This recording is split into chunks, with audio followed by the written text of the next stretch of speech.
Good morning or good afternoon, everyone.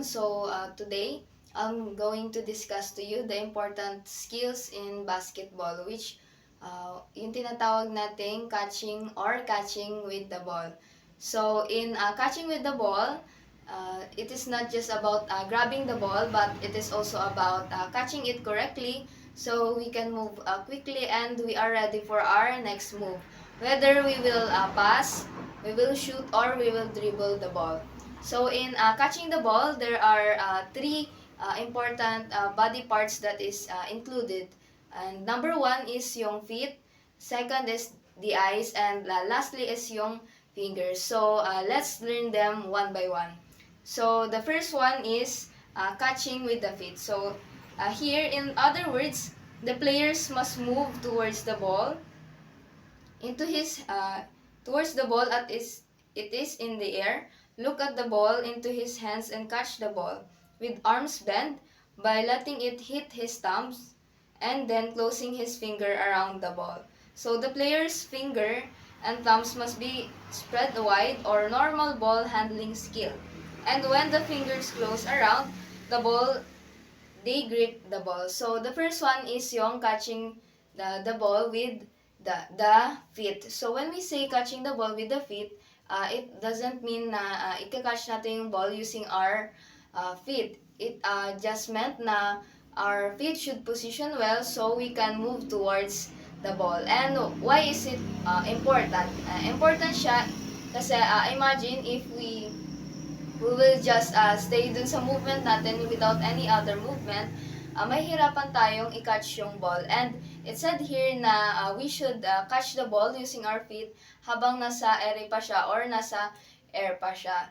So, it is important para makuha natin yung bola ng maayos. And the second one is what we call catching with the eyes. So, when we say catching with the eyes, ang ginagawa naman po dito is, from its word, we should focus our eyes, using our eyes dun sa bola. So, we will focus our eyes with the ball mula una hanggang sa makuha na natin yung bola.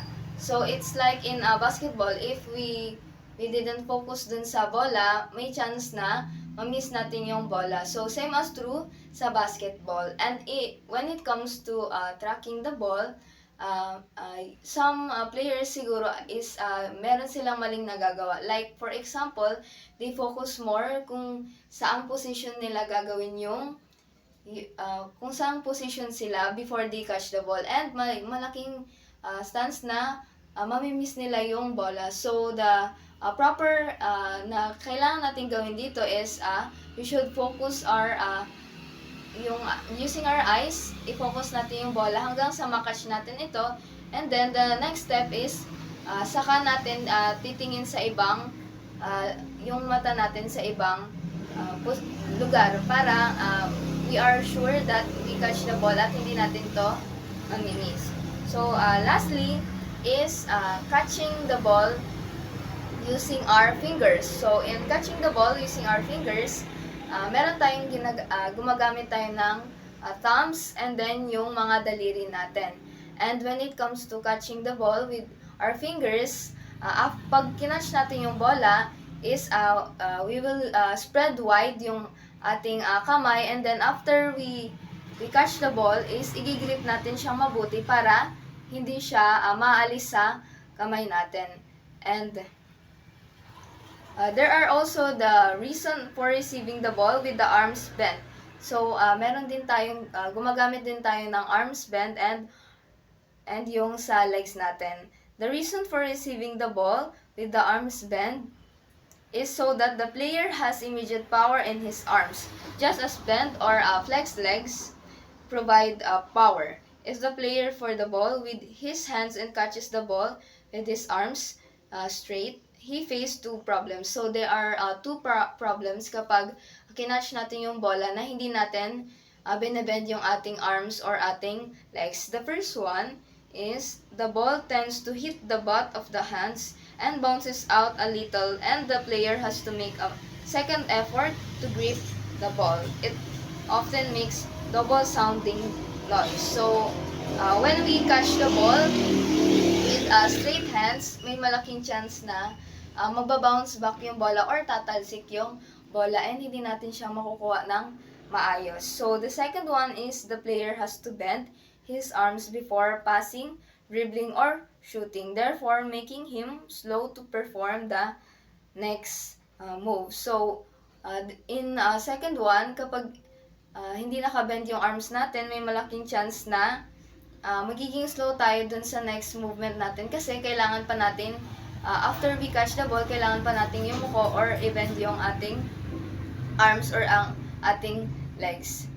So, lastly is meron din tayong catching with the ball using yung ating footwork. So, in footwork, the footwork of a jump stop allows movement of either foot and is quick for a drive or pass in either direction or quick catch and shoot action by squaring to the basket while in the air before landing in the jump stop. So the second one is a stride stop.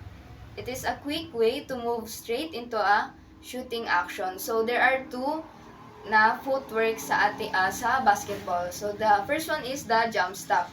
Ito yung pag jump mo is pagbaba mo is yung paa natin is